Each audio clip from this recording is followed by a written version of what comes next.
Le roi de Moulombe est chargé de veiller à la paix et à la cohésion sociale. En cas de conflit, il est consulté afin de réconcilier les parties ou de les départager en cas de litige. Il veille également à ce que chaque habitant ait à manger, distribuant le riz issu des champs royaux. Ce riz sert également pour le repas à l'occasion des cérémonies rituelles, comme ce fut ce mardi dans ce royaume Diola, situé dans le département d'Oussouye. C'est vraiment une activité très importante. Parce que ça ne court pas les rues, c'est pas à tout moment que ça se passe. Le royaume de Moulombe a en effet connu ce mardi une effervescence culturelle particulière. Cette cérémonie dénommée Kanoken di Kareng est un rituel ancestral que l'actuel roi Man Sibile Sambou effectue pour la première fois depuis son installation le 2 février 2020. Le roi est donc entré dans le plus grand bois sacré du royaume qu'on appelle Kareng Bakin, a renseigné Léandre Sylvain Sambou, qui s'exprimait au nom des populations de Moulombe fortement mobilisées pour cette circonstance culturelle et cultuelle. Donc le roi aujourd'hui est entré dans le plus grand bois sacré du royaume, qu'on appelle Kalembakin. C'est le plus grand bois sacré du royaume. Et il n'y entre qu'une fois tous les 4 ans. Le Kanoken de Kareng est aussi une occasion pour les populations de ce royaume de se confesser devant le roi et sa cour dans cette retraite spécifique de plus de 5 tours d'horloge. Un rituel qui arrive toutes les 4 années et qui permet à ceux qui ont commis des péchés graves de pouvoir se confesser pour se libérer. Alors, il y entre pour y offrir des sacrifices pour ceux qui, dans le royaume, ont eu à commettre des fautes très graves. Des fautes très graves du genre du meurtre, du vol dans nos rizières, parce qu'il est vraiment prohibé de voler dans nos rizières. Et en milieu Diola, il est vraiment prohibé de tuer. Le meurtre est vraiment prohibé dans notre société.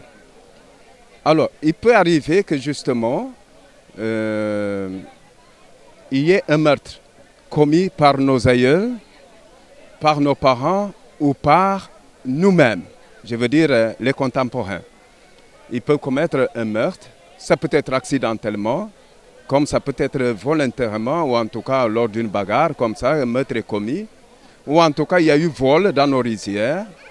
Alors, c'est le moment pour les auteurs de tels actes de pouvoir justement se confesser devant tout le peuple de Dieu dans ce bois sacré pour dire oui, j'ai eu à commettre tel acte, ou encore mes aïeux ont eu à commettre tel acte, et ça sera le sacrifice d'expiation.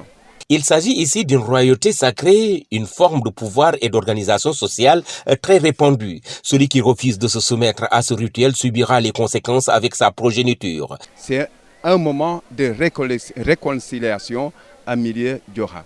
Alors, le meurtre, par exemple, étant interdit, prohibé, alors quelqu'un qui commet le meurtre, s'il ne le confesse pas, alors s'il n'y a pas de sacrifice d'expiation, c'est de génération en génération, donc sa progéniture pourrait en subir les conséquences. Et du coup, on peut remarquer au sein de certaines familles que le meurtre revient régulièrement. Le meurtre revient régulièrement. Et les gens ne réussissent pas à s'expliquer d'où vient cet acte, d'où vient ce meurtre. Ce meurtre répétitif au sein de la famille. Il peut arriver justement qu'on leur explique, attention, un de vos aïeux a eu à commettre telle faute, et c'est pour cela se répète au sein de votre famille. Il va falloir donc expier. Une fois la faute avouée, le concerné en guise de sacrifice présente un don en général en nature.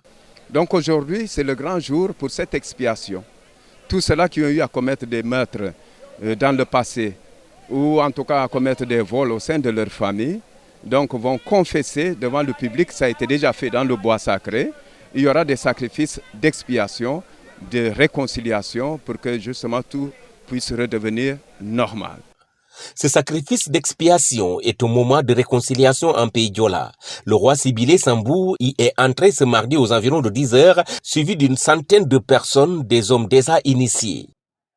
Le retour après 5 tours de l'eau a été un moment intense de célébration de la culture. Les 12 tambours de la cour royale ont retenti au bonheur des populations de cette contrée du Kassa.